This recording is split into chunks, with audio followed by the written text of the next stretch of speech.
పత్రిజీ ఆశయం అనేది pyramid party. అంటే ఎవరైనా అసలు గురువులు అనేవారు మనం ధ్యానం చేస్తే అయిపోతుంది, చెప్తే అయిపోతుంది, ఇది అంతేగాని ఈ రాజకీయాలు ఎందుకు అనే ఆలోచన అనేది ఎవ్వరు మనకు చెప్పరు.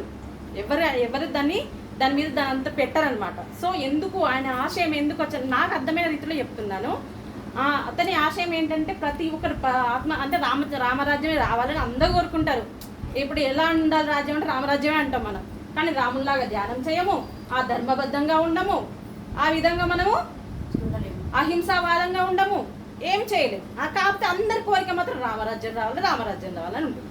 సో ఆ ఉద్దేశంగా ఏంటి, ప్రతి ఒక్కరిలో ఈ ఆశయం పోవాలి. ప్రతి ఒక్కరు పిఎస్ఎంసం అంటే ఏంటి, ప్రతి ఒక్కరిలో ఈ ధర్మం ఏంటిది, రామరాజ్యం, ఆత్మజ్ఞాన పరిపాలకులు ఎందుకు కావాలి, ఆత్మజ్ఞానులు ఎందుకు కావాలి అంటే రాముని లాగా కావాలి.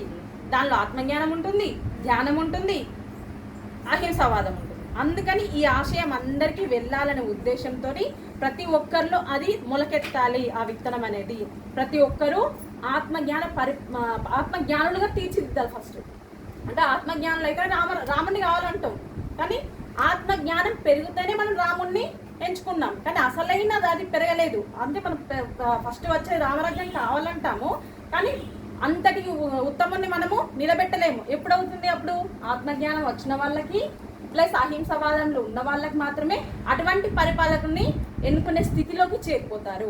సో అందుకని ఈ పిరమిడ్ పార్టీ ఇంట్రొడ్యూస్ అయితే ఏమవుతుంది, ఇది ఆత్మజ్ఞానం వస్తుంది, అహింసావాదం పెరుగుతుంది. అందుకని పిరమిడ్ పార్టీ అనేది వచ్చిందని నా ఉద్దేశం, నా అర్థమైంది చెప్తున్నాను. సో ప్రతి ఒక్కరు పిరమిడ్ పార్టీకి అనేది ప్రతి ఒక్కరు సహకరించాలి. ప్రతి ఒక్కరు దాన్ని మోటోగా తీసుకెళ్ళాలి. ప్రతి ఒక్కరు చేయాలి. మన ఓటు పిరమిడ్ పార్టీకే, టీవీ గుర్తుకే మన ఓటు. ఓకేనా? చేద్దామా? ఇద్దామా? మన సమ్మతి ఇద్దామా?